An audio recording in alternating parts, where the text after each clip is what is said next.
नमस्कार मित्रांनो. पेडगावकर साहेबांनी, भोसले साहेबांनी आणि कदम साहेबांनी टेक्निकल माहिती जितकी जास्त तुम्हाला देता येईल तितकी दिली आणि एक सर्वेही करून घेतला त्यांनी की इथे किती लोकांकडे पोल्ट्री फार्म आहे. जेवढे हात वर गेले तेवढे पाहून आनंद झाला की इथे प्रक्रिया सुरू झाली. दोन भाग यांनी सांगितले, एक लेअरचा आणि दुसरा ब्रॉयलरचा पोल्ट्री फार्ममधले. बरोबर आहे. माझा असा समज होता आहे म्हणजे एवढ्या दिवसाच्या सर्व्हिसमधला माझा की बरेच लोक पोल्ट्री फार्म करायचं म्हटलं की हिम्मत करत नाही, घाबरतात. मुंबईकडे बरेच पोल्ट्री फार्म झाले, प्रॉफिटेबल आहे, मोठ्या मोठ्या लोकांचे आहे, मोठ्या मोठ्या पदाधिकाऱ्यांचे आहे. विदर्भात पोल्ट्री होत नाही असा बरेच लोकांचा समज होता.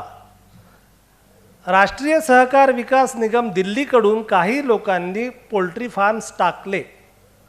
पण तुम्हाला एक गोष्ट मी इथे सांगतो की विदर्भातलाच एक पोल्ट्री फार्म असा आहे ज्यांनी संपूर्ण 1 करोड घेतलेलं कर्ज फेडलं आणि स्वतःच्या दिमतीवर 30,000ची पोल्ट्री 60,000वरती नेली. असा वर्धेचा तळेगावचा एक पोल्ट्री फार्म हा विदर्भाचाच आहे. म्हणून तुम्ही असा विचार करायची गरज नाही की आपल्याकडे पोल्ट्री होते की नाही.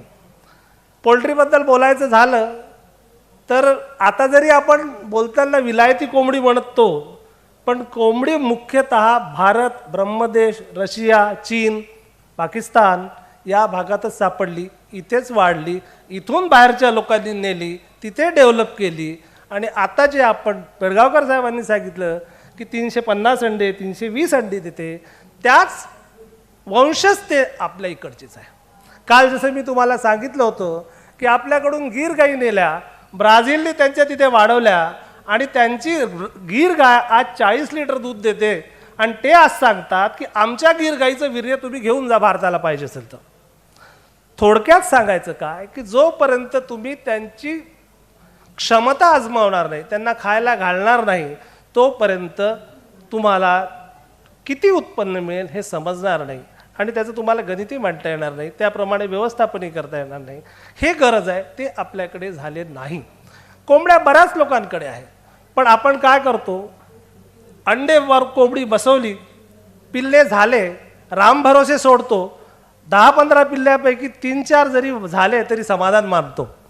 आता यांनी स्टॅटिस्टिक्स मांडलं, 120 रुपये, 150 रुपये, 160 रुपये भाव आहे, पण आपल्या गावरानी कोंबडीचा भाव 300 रुपये किलो आहे. हे सगळ्यांना माहीत आहे आणि आवडीने लोक गावरानीच कोंबडी मागतात. हे बरोबर आहे. माझं म्हणणं तुम्हाला असं आहे की हा व्यवसाय ज्यांनी आज हे केलं त्यांनी कराच, पण ज्यांना शक्य नसेल, ज्यांच्याजवळ कोंबड्या आहे आज, त्यांनी तरी या पद्धतीनं कोंबडीला डेव्हलप करायचं प्रयत्न करा. मित्रांनो, एक गोष्ट पुन्हा सांगतो की कोंबडीचा व्यवसाय माणसाच्या हातात ठेवू नका. त्याचं अर्थकारण घरच्या बाईकडे द्या. माणूस वेळ आला तर पहिले कापायला मागे पुढे पाहत नाही, म्हणून तुम्ही बायांकडे जर हे दिलं तर त्याचं अर्थार्जन जास्त चांगल्या प्रमाणे होऊ शकेल असं मला वाटतं. आज आपण हैदराबादकडून किंवा आंध्र प्रदेशातून आपल्याकडे जे काही येतं ते सगळं या कोंबड्याच्या व्यवसायाकडे, नो डाऊट अंडे येतात, ब्रॉयलर येतं, बाकीचं येतं, पण गावरानी कोंबड्यासुद्धा आपल्याकडे हैदराबादच्याच येतात आणि त्याच आपल्याला इथल्या मार्केटमध्ये खायला उपलब्ध होतात. आपल्या गावातल्या गावातच संपून जातात. इथपर्यंत येतात का? नाही. मग ते लोक इथपर्यंत जर पाठवू शकतात तर आपण आपल्या इथपर्यंत का नाही पोहोचवू शकत? आपण का नाही करू शकत? कारण या धंद्याकडे आपण धंदा म्हणून पाहिलंच नाही, काहीतरी ठेवायचं म्हणून, घरच्या पुरतं ठेवायचं म्हणून केलं. आता त्यांनी सांगितलं की मागणी किती आहे, मागणी किती आहे. मागणीचा आपण जर विचार केला तर आपल्याला कोंबडी, मग ती ब्रॉयलर करा, देशी ठेवा, परसातील ठेवा किंवा पोल्ट्री फार्म करून करा, लेअरचं करा, मागणी ही असल्यामुळे तुमचे हे जाणारच आहे. इथून कोणी काटोल जलालखेडाकडचं आहे का? गेल्या 2 वर्ष अगोदर मी माझ्या मामा भावाला ब्रॉयलरचा बिझनेससाठी सांगितलं आणि त्यांनी केलं. बारसिंगीवरून लोहारी सावंगाकडे जाताना खाप्याला राजेश जोत नावाचा मुलगा आहे, यांनी जे समीकरण सांगितलं याच्यापेक्षा कितीतरी पटीनं जास्त त्याला आज प्रॉफिट होत आहे. म्हणजे मला आनंद झाला आज यांचं हे पाहिलं मी समीकरण यांनी सांगितलं आणि त्याच्यापेक्षा त्याला आज जास्त फायदा होत आहे. दुसरंच वर्ष चालू आहे, 5,000वरून 15,000चं त्यांनी शेड तयार केले. शासनाची योजना निघाली होती त्यात तू अर्ज कर म्हणून मी सांगितलं होतं आणि त्याच वेळेस त्याला सांगितलं की तू याचा सर्वे कर. मी दुसऱ्या वेळेला पाठपुरावा करेपर्यंत त्यांनी कोल्हापूरपर्यंत जाऊन सर्वे करून टाकला आणि सुरू करून टाकलं. व्यंकटेश्वर हॅचेरीवाल्यांचं इथे आहे आणि ते कॉन्ट्रॅक्ट सिस्टीम करतात हे मला माहिती नव्हतं. त्याचं इंडियन ब्रॉयलरसोबत आहे आणि त्याचं बघून त्या आजूबाजूचे लोकसुद्धा आता हिंमत करून राहिले. त्या भागातले जर कोणी असेल तर त्याच्याकडे जा, अवश्य बघा. शासनाकडून हे सगळं पाहत असताना मांसाची कमतरता, अंड्यांची कमतरता, दुधाची कमतरता हे जेव्हा आपल्या निदर्शनात येते तर सरकारचं काम असं आहे की त्याला काहीतरी प्रोत्साहन दिलं पाहिजे, लोकांना जास्तीत जास्त या व्यवसायात आणलं पाहिजे.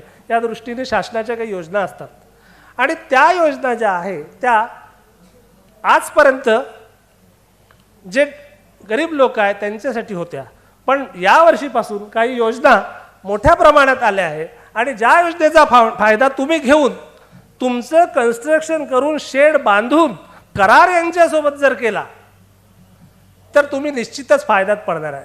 कारण मी माझा अनुभव सांगतो, 90 ते 93 मी नागपूरला होतो, बरेच लोक पोल्ट्री फार्मसाठी यायचे आणि ते सँक्शन द्यायचं काम माझ्याकडे होतं प्रोजेक्टला आणि त्यावेळेला मी प्रोजेक्ट करून देत होतो, सँक्शन पण देत होतो.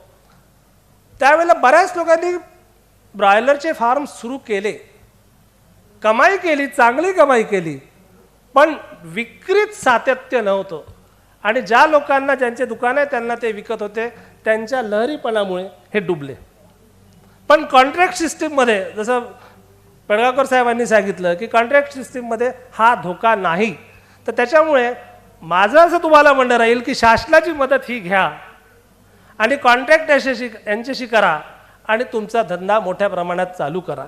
जे लोक शिकलेले आहेत, ज्यांना व्यवसाय नाही किंवा नोकरी नाही, अशा लोकांनी गावात हा व्यवसाय करावा.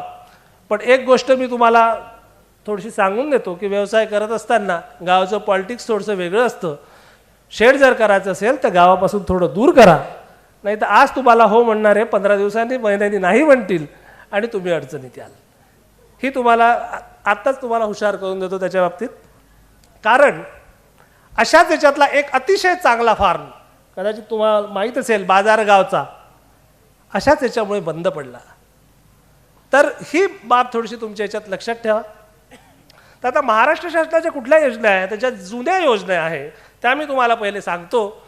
50% अनुदानावर सर्वांसाठी तलंगा गट वाटप.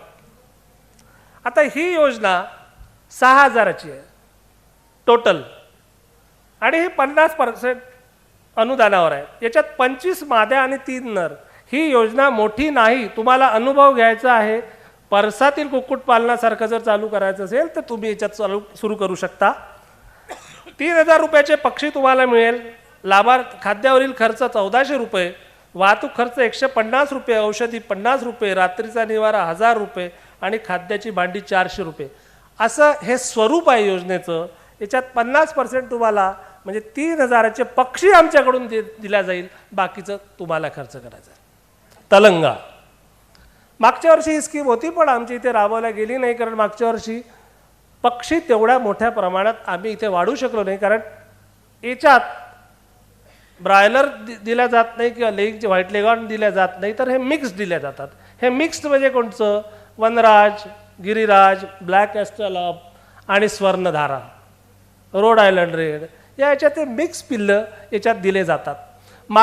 त्याच्यानंतर दुसरी योजना आहे, पण या सगळ्या योजनेसाठी तुम्हाला अर्ज जे करायचे आहे ते पंचायत समिती मार्फत करायचे आहे. पंचायत समितीला पशुधन विकास अधिकारी विस्तार एक पद आहे, त्यांच्याकडे तुम्ही जायचं, ही माहिती घ्यायची आणि या योजनेसाठी अर्ज करायचा.